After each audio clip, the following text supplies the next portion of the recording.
আজ আমরা বহু দূর থেকে এখানে এসেছি। কেন জানেন? একটু সাধু সঙ্গ করবার আশা। আর জানারা আমাদের এখানে নিমন্ত্রণ করে এনেছে,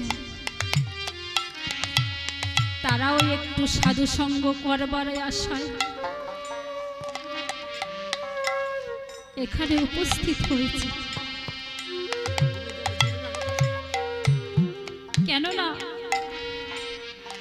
এই সাধুর বাজারে, এই ভক্তের বাজারে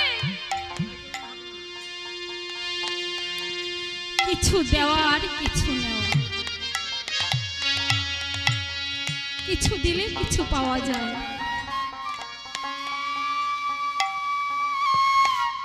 তাই আজ সাধুর বাজারে